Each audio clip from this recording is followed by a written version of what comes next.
Hey guys, welcome back to another video. Today we're looking at an absolute behemoth of a motherboard. This is the Aorus Z790 Master. This is Gigabyte's flagship motherboard for the 13th gen. It also does work with 12th gen as well, should you want to use it on something like a 12900K, for example. I've got a cheat sheet by my side because there's so many features to run off through this. I'm going to try it and do my best to cover as many as I can in this video.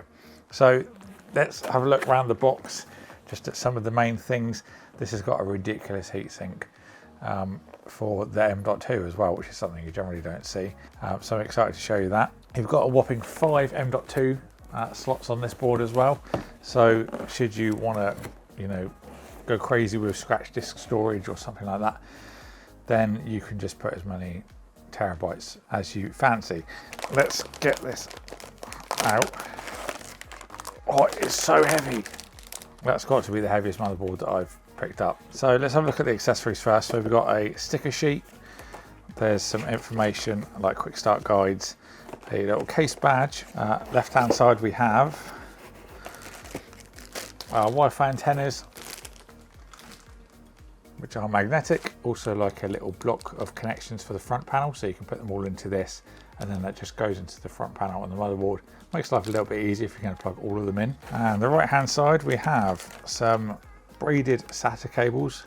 There's 2 in there, one of which is right angled. We've got some thermal probes that you can put around your motherboard should you want to do some manual checking of the temperatures.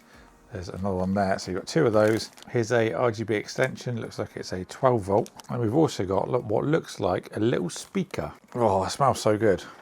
It's a weird thing to say. First of all, the thing I've noticed, because I felt it, it's a really nice back plate. You can just see if we can get it to catch the light. There you go. Also make sure you don't scratch the back plate. Just make sure you've got the right stand-ups in your case before you screw it in. I don't want to be damaging that. But looking at this, I just don't even know where to start. There's just so much. Let's start up the top left. We've got 2 8-pin connections. These are also shielded as well. There's a fan header to the left of that, and one below it as well. It's like quite tucked in there. And then we've got this massive heatsink that goes across the VRMs and the chokes. So Gigabyte call this Fin Array 3, and you can just tell it's just so dense. That's where the most of the weight comes as well. I would say it's close to 5K. Very, very, very heavy. Certainly the heaviest board that I've felt. Let's continue on. So of course we've got our LGA 1700 socket, so 12th and 13th gen support. To the right of that we've got our DIMM slots. You can do a maximum of 128 gigabytes with these slots. These are reinforced as well, which is nice. This supports up to 7,000 mega transfers per second. Now I'm going to assume that's with XMP, because on another part of their site they state that they can do 7,950 plus. So that's if you do some manual overclocks on your memory rather than just XMP. So continuing on the top right, we've got 3 fan headers, one of which is for the AIO pump. There's a 12 volt RGB header to the right of that, and then below a 5 volt addressable. There's a nice post screen so you can see what status your motherboard's in. Also a nice power switch on board, especially handy for anyone that's doing overclocking or bench testing or things like that.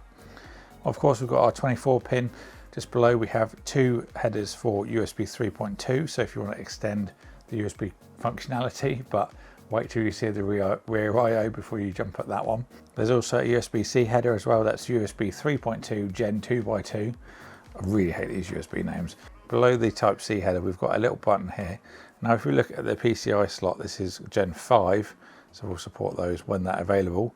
If we just click this latch in, so for example if we're to install a graphics card and you want to get it out easily, you can just press that and it'll open the latch. Sometimes you might have to use a ruler to try and get in there to unlatch that, so that's really handy for people that take their cards in and out.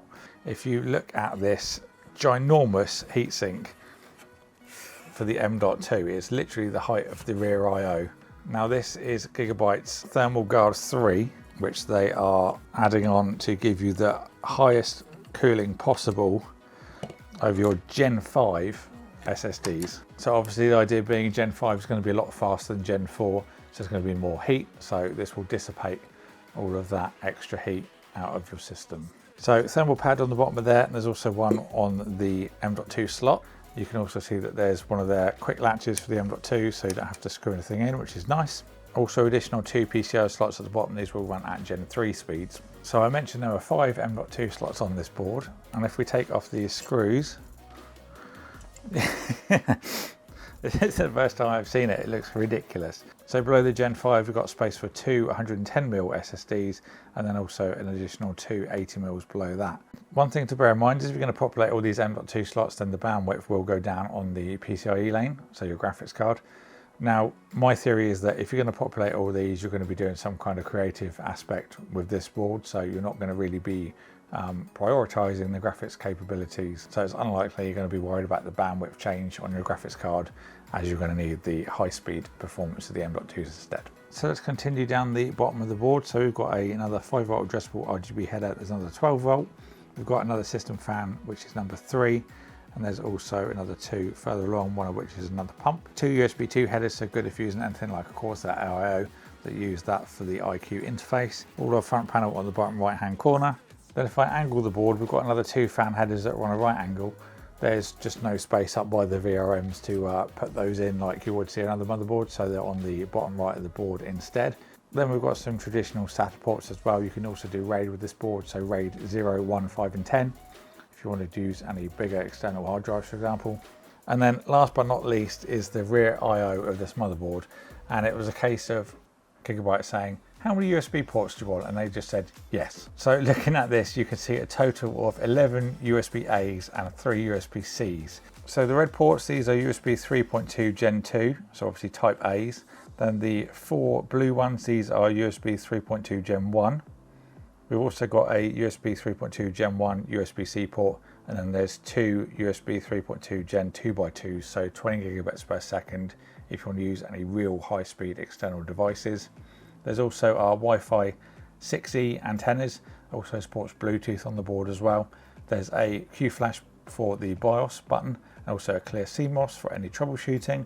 There's a DisplayPort out, so should you be using a K-series processor, you can use that if you need to do the troubleshooting, which is always nice. We've got a 10 gigabit Ethernet connection, then we've got a line out microphone and an SP diff. So if you use the internal headers, you can do a maximum of 15 USB 3.2 type A and 4 type C connections. Absolutely ridiculous. So that was a look at the Z790 Aorus Master. A big thank you to Gigabyte for sending this out for me to look at.